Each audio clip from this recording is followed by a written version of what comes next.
지난 한 주 건강하게 보내셨습니까? 여러분 건강을 책임지는 TV닥터 인사이드의 곽동입니다. 시작부터 좀 불편한 예측을 해보도록 하겠습니다. 올 여름 많이 더울 거고요. 심지어는 예전보다 더 더울 가능성이 많다고 합니다.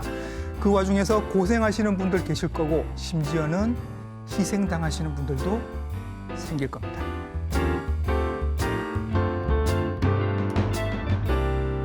더위에 희생되시는 분들은 대부분 고령층이거나 만성질환이 있으신 분들입니다. 더위 먹었어 정도가 아니라 더위에 먹힐 수도 있다라는 얘기가 됩니다. 사망으로까지 이어질 수 있는 온열 질환에 대해서 오늘 알아보도록 하겠습니다. 친절한 오늘의 닥터 이분과 함께합니다.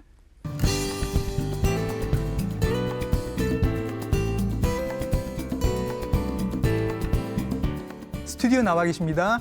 가정의학과 전문의 김경우 선생님이십니다. 선생님 안녕하십니까? 네, 반갑습니다. 네, 인제대학교 해운대 백병원 가정의학과 전문의 김경우입니다. 네.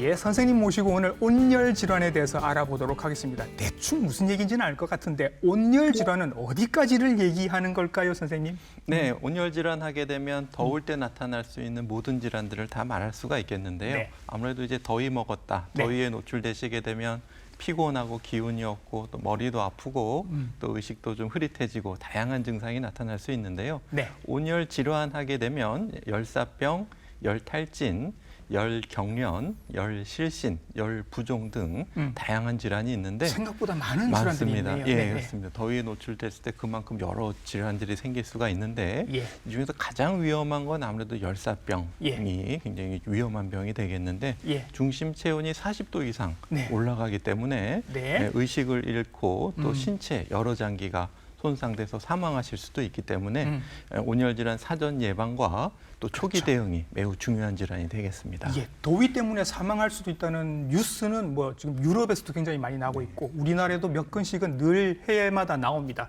굉장히 위험할 수도 있는 오늘 온열 질환에 대해서 알아볼 텐데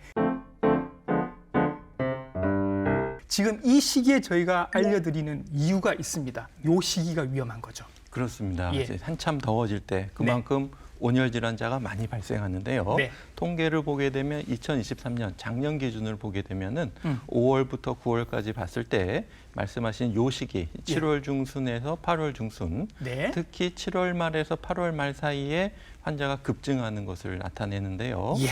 특히 이제 온열 질환 발생자도 많아지지만 온열 질환 사망자도 네. 발생하게 되는데 예. 그래프를 보시게 되면 이제 온열 질환 환자 수는 그 빨간 그래프는 지금 폭염 관측 지점이라 그래서 전국에서 낮 평균 최고 기온이 33도 이상인 지점들이 많아질수록 그러니까 우리나라가 더워질수록 온열 질환 환자가 많이 발생하고 그만큼 또 사망을 많이 하는 것을 알 수가 있기 때문에 네. 폭염주의보나 폭염경보가 네. 내려질 때는 특히 이 주의를 더 기울이셔야 되겠습니다. 그렇죠. 요즘에 재난 문자 같은 걸로 그때그때 오니까 무시하시지 마시고 맞습니다. 꼭 챙겨서 보시는 게 좋을 것 같습니다. 이런 신호들이 왔을 때 아까 고령층들이 조금 위험할 수도 맞습니다. 있다는 말씀을 네. 드렸습니다. 어느 연령대가 온열 질환이 많이 생기고 많이 희생이 되는지. 네, 맞습니다. 그 온열 질환 통계를 보게 되면은 네. 환자 수 자체는 예. 연령별로 봤을 때 50대가 가장 많아서 601명이 발생했고요. 예. 또 60대는 514명 네. 이렇게 발생해서 5, 60대에 가장 많은 온열 질환자가 발생했는데 네. 하지만 어떤 발생하는 위험 확률로 네. 봤을 때 그러니까 인구 10만 명당으로 따질 때는 80세 이상이 네. 이 인구 대비했을 때 온열 질환자도 많이 생기고 네. 온열 사망자도 가장 많이 발생하고 예. 그다음이 70대가 네. 더 많이 발생하기 때문에 어. 연령이 많을수록 온열 질환이 더 많이 생길 수 있고 예. 또 그만큼 사망 위험도 예. 굉장히 또 높을 수가 있어서 예. 실제로 2023년도 32명을 봤을 때 네. 27분이 네. 60세 이상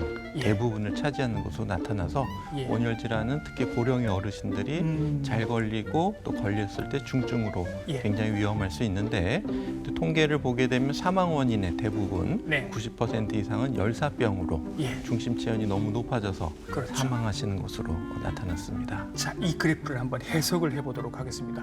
5, 60대에서 노란 그래프가 쭉 올라가는 경향이 있습니다. 네네.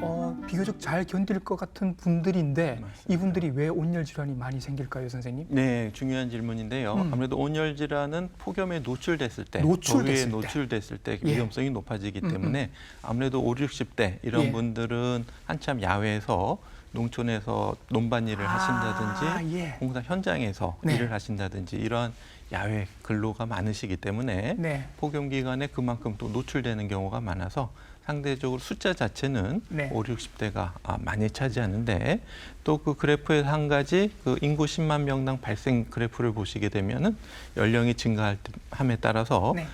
굉장히 많이 증가하는 것을 함께 보실 수 있습니다. 사망 원인을 보면 압도적으로 높은 그래프가 있습니다. 이게 열사병으로 지금 나옵니다. 네. 이걸 이제부터 알아봐야 할 텐데요.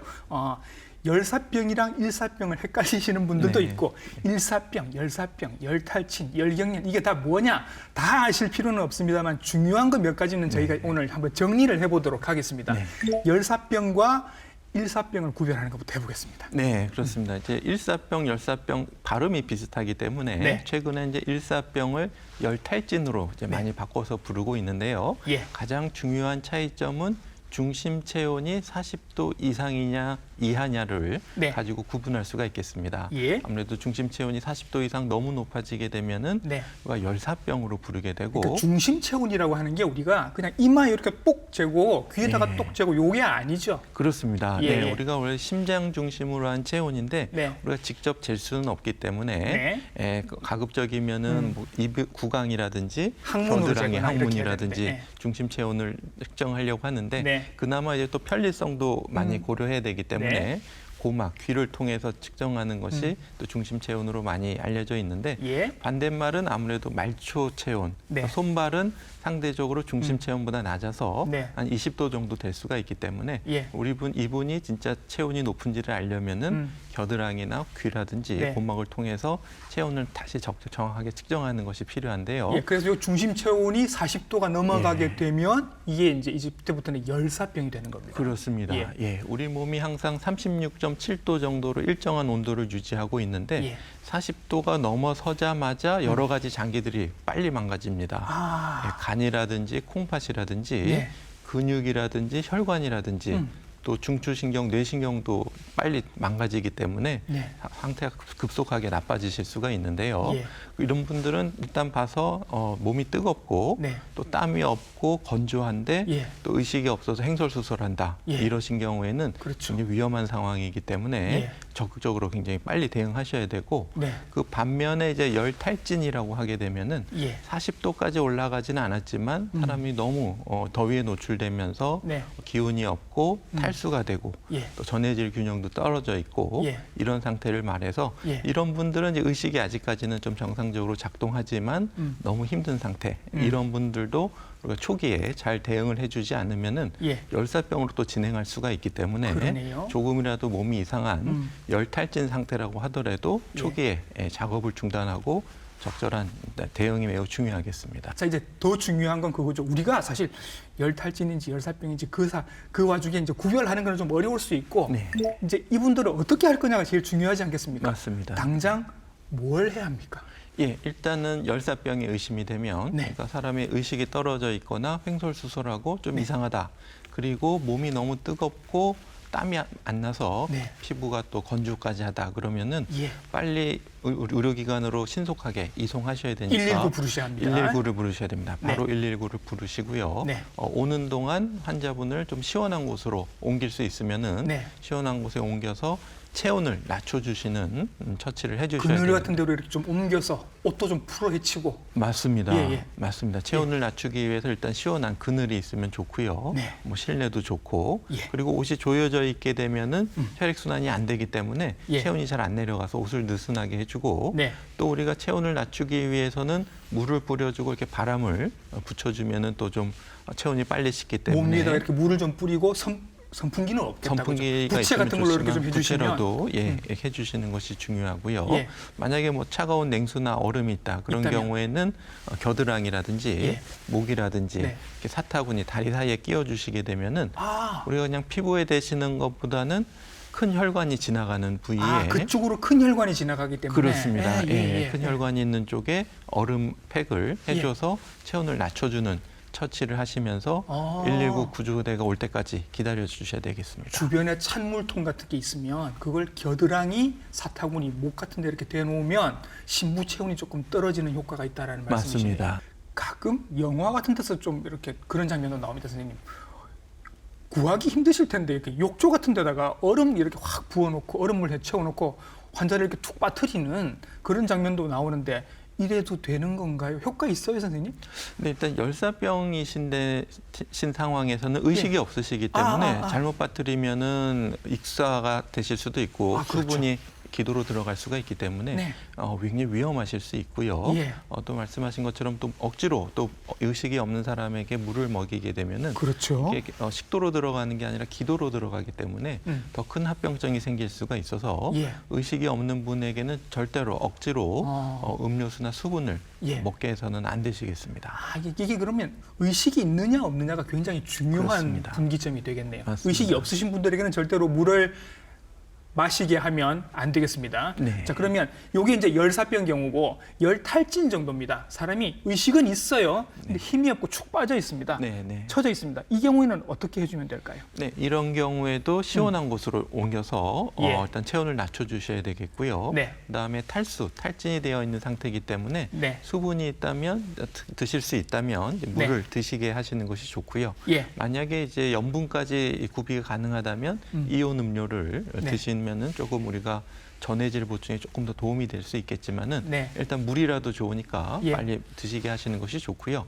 대부분은 시원한 곳에서 물 드시고 이제 조금 기다려 보시면 회복이 되는데 네. 그렇지 않고 증상이 계속 지속되시게 되면 네. 이런 경우에도 의료기관을 방문해서 네. 장기 손상이나 다른 문제가 없는지 그리고 수분인과 전해질도 우리가 주사를 맞거나 하면서 적극적인 치료를 해주시는 것이 필요하겠습니다. 예, 이렇게 생각하시면 될 것 같습니다. 의식이 없으면 무조건 119. 그렇습니다. 그렇죠? 네. 의식이 있으시면 물도 좀 드시게 하고 시원한 곳에서 좀 이렇게 부채질도 하고 조금 쉬었는데 회복이 안 된다. 그러면 또다시 119.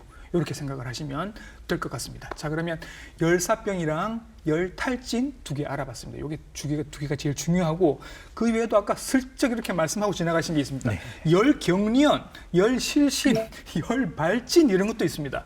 간단하게 한번 여쭤볼까요, 선생님? 네, 이름 그대로 생각하시면 편한데요. 네. 일단 열경련하게 되면은 이제 네. 근육이 국소적으로 떨리는 현상이 되겠는데 네. 아무래도 땀을 많이 흘리시게 되면 체내 염분, 그러니까 나트륨이나 칼륨이나 마그네슘들의 균형이 깨지면서 근육 경련이 발생하는 증상이 열 경련이 되겠고요. 예. 네, 열 실신하게 되면은 예. 더위에 노출됐을 때 일시적으로 정신을 잃는 예. 것을 우리가 열 실신이라고 부르게 되는데 예. 아무래도 더위에 많이 노출되게 되면은 예. 혈관이 이완되면서 머리로 가는 혈류량이 줄어들게 되면서 그렇죠.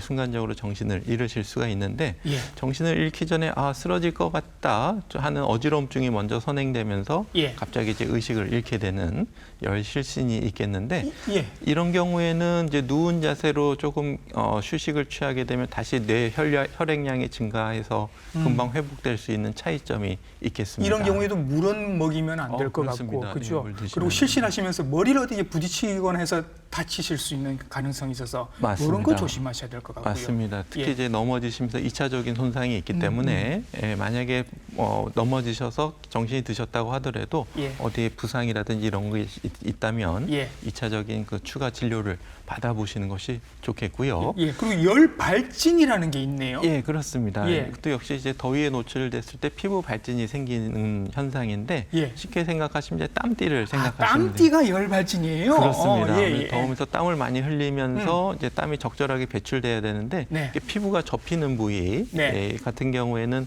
땀이 잘 배출되지 보호되지 않기 때문에 네. 이렇게 물집이 잡히거나 또 빨갛게 또 염증이 생길 수가 있어서 예. 이런 경우에 이제 열 발진으로 예. 또 부를 수 있겠습니다.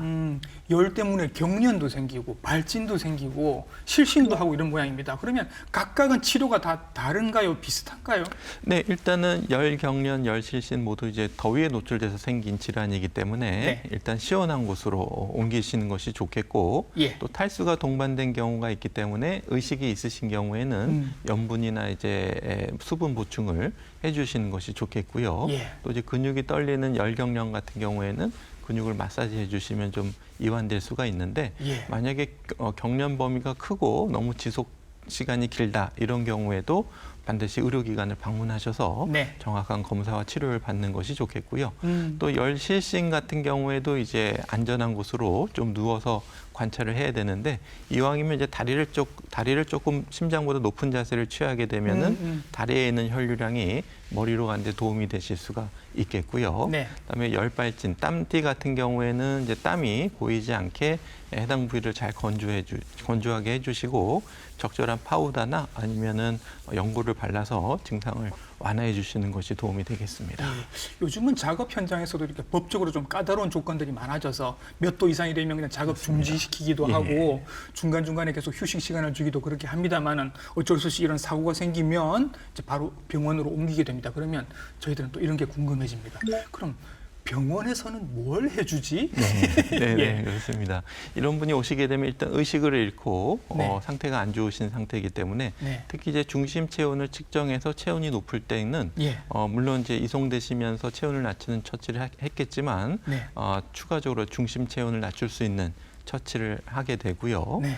그다음에 이분이 이제 의식이 떨어질 만한 다른 원인, 그러니까 열사병 이외에 열사병이 아니라 뇌졸중이라든지 아니면은 저혈당이나 고혈당이라든지 예. 아니면 갑작스러운 어떤 심장의 문제라든지 네. 이런 것들이 원인이지 않나, 네. 아니면 또 열사병으로 인해서 이미 그러한 병들이 생기지 않았나 이런 것들을 검사하고 또 거기에 대한 적절한 예. 조절과 처치를 예. 하게 되는데요.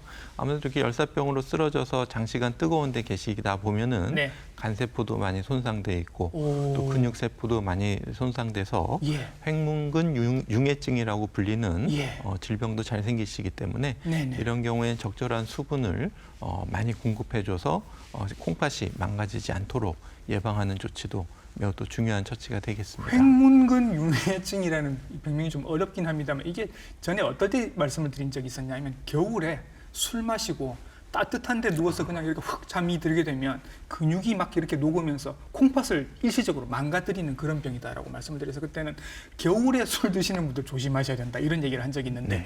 여름에도 더위 때문에 이럴 수 있네요.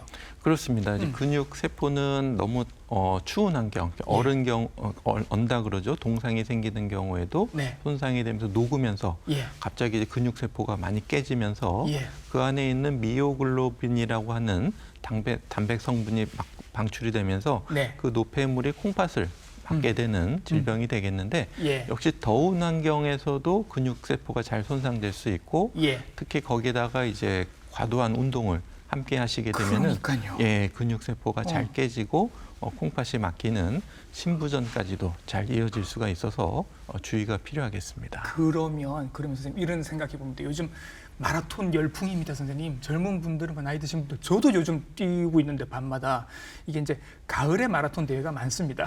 그러면 여름에 몸을 만들어 놔야 되거든요. 그래서 지금도 보면 낮에도 뛰시는 분들이 있단 말이죠.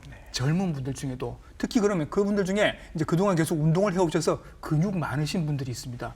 이분들이 한여름에 뛰면 오히려 아까 말씀하신 횡문근 융해증 이런 게 올 수도 있다는 말씀이세요? 그렇습니다. 실제로 온열 질환 환자 중에는 젊은 분들도 많이 계시는데 예. 야외 작업자뿐만 아니라 말씀하신 것처럼 너무 더운 날 스포츠, 운동 예. 같은 것들을 무리하게 하면서 네. 온열 질환이 젊은 분도 잘 생길 수가 있는데 예. 말씀하신 것처럼 이제 너무 무리하게 이렇게 마라톤을 한다든지 네. 이런 경우에도 온열 질환, 특히 이 2차적으로 횡문근 융해증이 잘 오실 수가 있는데 네. 그만큼 또 근육도 잘 손상되지만 또 더운 날 땀을 많이 흘리면서 네. 충분한 수분을 섭취하지 못하게 되면은 우리가 콩팥으로 가는 수분도 줄게 되고 네. 탈수가 생기면서 콩팥도 잘 막히게 되고 예. 또 우리가 너무 더운 환경에 노출되게 되면 또 손상되는 장기가 네. 혈관이 되겠습니다. 혈관요. 예. 그래서 혈관은 우리가 혈관 내피 세포를 통해서 예. 피들이 혈관에 엉겨붙지 않고 혈전. 혈전이 잘 생길 수 있습니다. 아, 그래요. 예, 그렇습니다. 더운 날씨에 혈전이 더 잘 생긴다. 그렇습니다. 혈관 내피 손상으로 인한 혈전이 또 잘 생길 수 있기 때문에 예.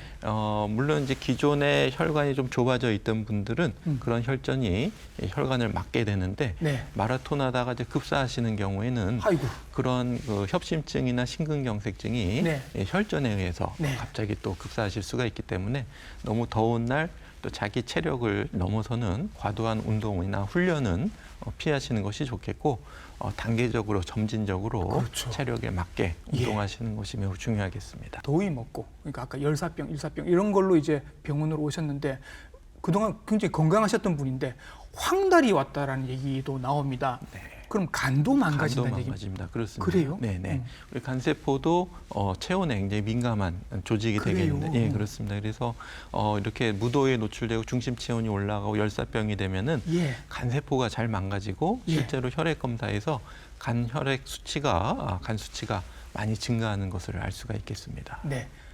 생각해보니 선생님, 이것도 온열 질환인 것 같습니다. 여름에 햇볕, 열 때문에 생기는 네. 거니까. 일광, 화상이요, 화상. 네, 화상입니다. 맞죠? 네, 맞습니다. 예. 우리가 뜨거운 것에 데웠을 때 화상을 입게 되는데 일광 화상은 말씀하신 것처럼 더운 날 태양광에 너무 많이 노출됐을 때 예. 피부에 화상을 입는 질환을 말하는데요. 네. 우리가 뜨거운 걸 데일 때는 이제 순간적으로 이렇게 데이기도 하지만은 일광 화상의 특징은 이제 몇 시간 후에 태양에 노출되고 나서 네. 증상이 생긴다는 좀 차이가 있겠고 또 정도에 따라서 이제 1도 경하게 피부만 화상을 입는 경우도 있지만 2도 물집까지 생기는 그렇죠. 심한 화상도 생길 수가 있기 때문에 일광 화상도 좀 주의가 필요하겠습니다. 우리가 이게 탔을 때는 민간요법도 굉장히 많긴 합니다만 고민은 그겁니다. 이게 물집이 생기면 네. 이거 어떻게 해야 되나? 예. 놔두란 얘기도 있고 터뜨리란 얘기도 있습니다. 뭐가 맞습니까? 네, 일단은 집에서는 그냥 놔두시는 것이 좋습니다. 예. 왜냐하면 이제 터뜨리게 되면 피부의 방어막이 손상되기 때문에 예. 그 손상된 방어막 사이로 세균들이 침입해서 피부에 염증이 2차적으로 잘 생길 수가 있기 때문에 예. 가급적이면 터뜨리지 않는 것이 좋은데 네. 이렇게 팽팽한 감 때문에 좀 불편하신 분들이 계실 수가 있어서 예. 이런 분들은 의료기관을 방문해서 네. 물집을 터뜨리고 대신에 거기를 무균적으로 네. 잘 소독하고 예. 거즈나 붕대를 감는 것이 매우 중요한데 우리가 드레싱이라고 하지요. 네. 그래서 그런 전문적인 무균적인 소독 처치를 함께 받는 것이 필요하겠습니다. 그냥 물집은 안 터뜨리는 걸로 하겠습니다. 자, 네. 그렇게 하고요. 또 고민은 이런 건 거죠. 너무 덥습니다. 그래서 마치 이제 피난 가듯이 편의점을 들어갑니다. 그러면 이제 음료수 칸이 이렇게 있고 옆에 맥주들이 있습니다, 선생님.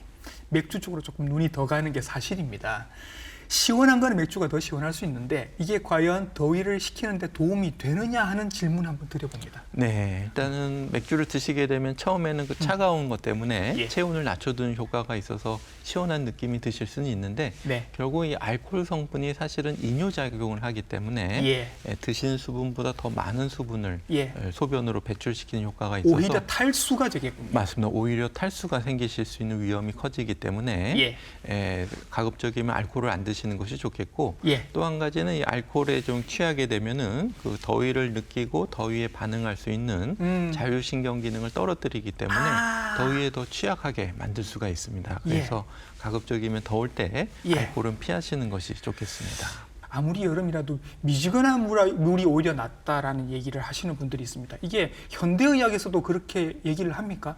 일단은 이제 차가운 물을 먹었을 때와 미지근한 물을 먹었을 때 비교를 하게 되면은 흡수 소화되는 속도의 차이가 있습니다. 네, 하지만 이제 차가운 걸 드신다고 해서 미지근한 것을 먹었을 때보다 시간 차이가 그렇게 크진 않기 때문에 사실은 이제 몸이 뜨거워져 있는 상태에서는 드실 수 있으면 차가운 음료수를 드시는 것이 체온을 빨리 떨어뜨리는 효과가 있긴 한데 네. 그래도 이제 미지근한 물도 10도, 20도도 드시게 되면 이제 심부 체온을 낮출 수 있고 예. 또 이제 미지근한 샤워 같은 것도 체온을 충분히 낮출 수가 있기 때문에 네. 굳이 꼭 찬 0도에 가까운 물을 사용하지 않으셔도 예. 체온을 낮출 수 있는 효과가 있어서 좀 서서히 또 체온을 낮출 수 있는 효과가 있기 때문에 아주 그렇게 체온을 낮추는 것이 급하지 않은 상황에서는 예. 미지근한 10도, 20도 정도의 음식이나 물을 사용하셔도 무방하시겠습니다. 급할 때는 찬물, 네. 급하지 않으면 미지근한 물 정도로 그렇습니다. 드시면 예, 네. 오히려 온열 질환을 예방하는 데는 도움이 되겠다라는 말씀을 하시는 것 같습니다. 자, 또 온열 질환에는 이게 있습니다. 에어컨 때문에 생기는 냉방병이요. 근데 이게 냉방병이라는 게 생각보다 여러 가지 이유가 있다고 하더라고요. 그렇습니다. 우리가 냉방병 하면은 이제 네. 밀폐된 실내에서 냉방기를 사용하면서 생길 수 있는 여러 질환 증상들이 있겠는데요. 예. 우선 밀폐된 환경에서 이제 에어컨을 켜시게 되면은 실내 공기 문제, 네. 예를 들면 실내 미세먼지가 많다든지 또 아니면 에어컨에 있던 어떤 세균이나 바이러스, 곰팡이 예. 이런 것들이 호흡기로 감염된다든지 아니면 또 밀폐되어 있기 때문에 우리 코로나 때처럼 다른 감염 호흡기 감염자가 기침이나 비말을 통해서 네. 또 다른 사람이 또 감염될 수 있는 예. 이런 감염성 질환의 위험이 좀 높아질 수가 있겠고요. 예. 근데 또 냉방병의 또 하나의 측면은 또 과도한 냉방을 통해서 네. 너무 이제 추워져서 생길 수 있는 저체온증에 의해서 생길 수 있는 다양한 증상도 뭐 소화가 안 되고 머리도 아프고 막 집중도 안 되고 예. 일단 막 너무 많이 춥고 이제 그런 증상이 있겠는데 네. 특히 이제 여름철에는 우리가 얇고 짧은 옷을 입기 때문에 네. 주변 환경이 조금만 낮아져도 금방 체온을 네. 잃고 체온을 보존하는 기능이 떨어져 있기 때문에 네. 이런 냉방병에 더 취약할 수가 있겠습니다. 에어컨을 틀면 이게 이제 창문을 다 닫아놔야 되니까 그렇죠. 네. 환기가 안 돼서 이게 냉방병의 원인이 될 수도 있다. 맞습니다. 여러 가지 생각보다 원인들이 많습니다. 그러면 증상들도 다양하게 나타나겠네요. 네, 그렇습니다. 우선 실내 공기질이 안 좋아서 생기는 네. 호흡기 증상, 기침이 나오고 코가 막히고 콧물이 난다든지 또 가래가 증가한다든지 예. 이것이 이제 미세먼지나 또 아니면은 실내 공기에 있는 또 알레르기 물질 때문에 생기는 알레르기 증상일 수도 있지만은 네. 어떤 말씀하시는 그 바이러스나 세균에 의한 감염에 의해서 나타나는 증상일 수도 있기 때문에 예. 이런 호흡기 감염에 의한 호흡기 증상이 예. 또 나타날 수가 있겠고 예. 또 이제 감염이 진행되게 되면은 아무래도 이제 전신 증상으로 머리도 아프고 몸살도 나고 피곤하고 왠지 예. 피곤하고 이제 그런 증상들도 나타날 수가 있겠고요. 예. 또 이제 너무 추운 환경에서는 역시 머리도 아프고 소화도 안 되고 배도 아프고 뭐 그런 증상들이 동반될 수가 있겠습니다. 그러면 원인에 따라서 치료는 달라질 수 있을 것 같고 요거 이제 그럼 예방을 한번 해보도록 하죠. 뭐 에어컨 그 상시 온도를 조금 높여놔라 뭐 이런 얘기는 합니다. 그게 예방책일까요? 그렇습니다. 이제 너무 추운 온도가 되지 않도록 예. 보통 한 26도에서 28도 정도로 예. 설정하시는 것이 좋은데 또 이제 실내 공기질을 위해서는 네. 에어컨을 처음 켰을 때 가장 미세먼지 같은 것들이 많이 발생하기 때문에 네, 키고 나서는 키자 한 5분에서 10분 정도는 예. 창문을 많이 열어서 환기를 충분히 시켜놓고 그 다음에 이제 문을 닫는 것이 좋은데 예. 물론 이건 자동차 에어컨을 켜실 때도 네. 처음에 한 5분, 10분 정도는 창문을 충분히 열어서 환기를 시켜놓고 냉방을 하시는 것이 도움이 되시겠고요. 이거 너무 좋은 꿀팁이네요, 선생님. 그죠? 네, 어떤 차량 에어컨이 됐건 집 에어컨이 됐건 틀고 나서 처음에 한 10분 정도는 창문을 열어놓으셔라. 네, 네. 예, 이거는 꼭 기억을 하셔야 되겠습니다. 네, 네, 그렇게 해주시고 또 이제 이런 그 에어컨이나 이런 필터 같은 것도 주기적으로 잘 청소를 그렇죠, 해주시는 필터 것이 청소. 네, 좋고요. 네, 네, 다만 사용하실 때 너무 강한 세제를 사용하시게 되면 그것도 호흡기에 안 좋기 때문에 네. 이제 깨끗한 청소 정도 굳이 뭐 살균제를 사용하지 않더라도 네. 그렇게 해주시는 것이 도움이 되시겠고요. 네. 또 이제 밀폐된 환경이기 때문에 실내에서 또 미세먼지가 생기지 않게 그럼요. 예, 카페트라든지 먼지 또 집에서 또 요리하시거나 구우면서 또 연기가 나실 수가 있기 때문에 네. 또 아니면 초를 켜놓는다든지 이런 것도 이제 미세먼지를 높일 수가 있기 때문에 네. 이런 것들은 좀 주의하시는 것이 좋겠습니다.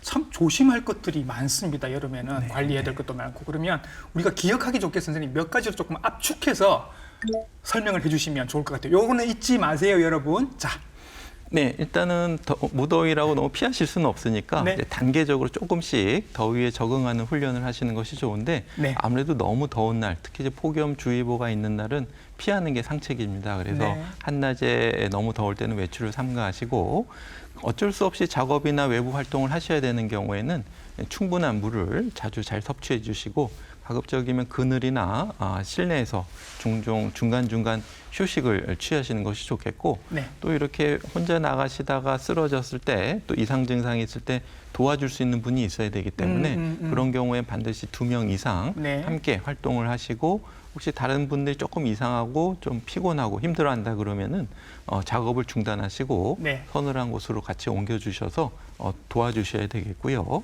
또 이 온열 질환은 주로 한낮에 또 실외에서 고령의 어르신들이 많이 발생하지만 실내에서도 그리고 아침이나 저녁 같은 시간대에서도 발생할 수가 있기 때문에 항상 주변에 온열 질환에 취약하신 분이 있다든지 또 이제 반려동물이라든지 이렇게 폭염에 혼자 노출됐을 때 혼자 해결하기 어려운 네. 분들이 있다면은 적극적으로 도와주시고 실내나 차 안에 이렇게 예. 혼자 남겨지지 않도록 예. 잘 살펴주셔야 되겠습니다. 예, 더운 날씨 때문에 우리 몸에 얼마나 많은 문제들이 생길 수 있는지 오늘 자세하게 그리고 친절하게 설명해 주셨습니다. 가정의학과 전문의 김경우 선생님이셨습니다. 선생님 수고 많으셨습니다. 네, 감사합니다.